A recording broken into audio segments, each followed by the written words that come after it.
안녕하세요. 미용의 가치를 아는 진실된 미용인 초롱쌤입니다. 환영합니다. 오늘은 남자 고객님들을 위한 영상을 찍어볼까 하는데요. 미용실의 오해와 진실에 대해서 이야기를 하려고 합니다. 아무래도 미용실은 남자 디자이너 분들보단 여자 디자이너 분들이 많기 때문에 남자 고객님들이 말을 할 때 조금 불편한 느낌을 많이 받은 적이 있어요. 거기에 대한 오해와 진실에 대해서 이야기를 해볼까 합니다. 미용실의 오해와 진실. 첫 번째로, 머리 어떻게 해드릴까요? 매번 듣는 멘트지만 매번 설명하기 힘들다. 항상 이렇게 대부분 미용사들이 물어보면 고객님들이 잠시 멈추었다가 얘기를 하는 걸 많이 볼 수가 있어요. 그럴 땐 팁 하나 알려드리면 언제 마지막으로 커트를 하였는지 얘기를 해주시면 조금 더 수월하게 커트를 진행할 수가 있어요. 예를 들면 한 달 전에 머리를 잘랐어요 라든지 3주 전에 마지막으로 잘랐어요. 이렇게 얘기를 해주면 미용사들이 그 머리 모양을 토대로 자라나온 기간만큼 정리를 해드리게 되죠. 그래서 언제 마지막으로 커트했는지 말하는 게 제일 편리할 겁니다. 그리고 두 번째, 머리 숱 쳐드릴까요? 매번 숱 쳐드릴까요? 라고 말하는데 숱 친다는 게 도대체 무슨 말인지 모르겠다. 그냥 나는 네라고 대답한다. 미용실에 가면 커트하실 때 미용사분이 숱 쳐드릴까요? 라고 얘기를 많이 하는데 숱을 친다는 게 무슨 말인지 모르시는 분들이 의외로 많더라고요. 숱을 친다는 거는 머리를 가볍게 할 것인지를 물어보는 건데요. 대부분의 미용사들이 물어보는 질문이라고 보시면 됩니다. 그냥 네라고 대답하는 순간 머리에 숱이 마음껏 잘려나갈 수도 있으니 그냥 모발 끝에 위주로 숱을 잘라달라고 얘기를 하시는 게 제일 안전합니다. 세 번째로, 커트 다 하고 나서 샴푸실에서 나누는 대화 중에 한 가지로 고객님 수건 덮어드릴게요. 잠깐만. 수건을 덮는다는 말은 얼굴이 못생겨서 덮는다고 했는데? 정말 얘기가 많이 나오는 루머인데요.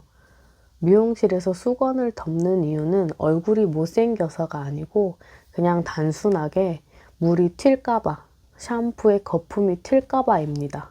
정말 이거는 오해들 안 하셨으면 좋겠어요. 네 번째로, 고객님, 목에 힘 빼고 계세요. 아니, 힘을 빼라 그래서 힘을 뺐는데 자꾸 힘을 빼란다. 난 분명히 힘을 뺐는데 자꾸 힘을 빼래. 이게 무슨 말이지? 이제 샴푸를 할 때 고객님들한테 목에 힘을 빼세요라고 미용사분들이 대부분 얘기를 하는데 저도 이게 너무 궁금해서 이제 말의 뜻을 계속 생각하다가 고객님들이랑 직접적으로 대화한 끝에 목에 힘을 빼라는 것보다는 목 편하게 있으세요 라는 말이 더 낫다고 합니다. 목에 힘을 빼라 그래서 목에 힘을 빼고 있는데 미용사들이 이제 샴푸를 할 때 손을 받치는 순간 또 목이 싹 들려버리거든요. 왜냐면 힘을 뺐기 때문에 그래요. 근데 목을 들면은 또 힘을 빼라 그러고 또 그래서 이게 들리면 안 되니까 목에 힘을 주고 있어도 또 빼라 그러고 이러다 보니까 고객님들이 계속 고개가 이게 공중에 떠 있는 거랍니다. 그럴 때는 그냥 고객님들 목을 편하게 계시면 된다고 보시면 돼요. 뒷목에 공간이 생기면 등줄기로 물이 타고 내려와서 등이 다 젖는 경우가 생겨서 목에 힘을 빼라는 거랍니다. 그럴 땐 그냥 목을 편하게 있으시면 됩니다. 마지막으로 다섯 번째, 더 자르고 싶으신 곳 있으세요? 자르고 싶은 곳은 많지만 그냥 없다고 얘기한다. 그냥 이곳을 벗어나고 싶다.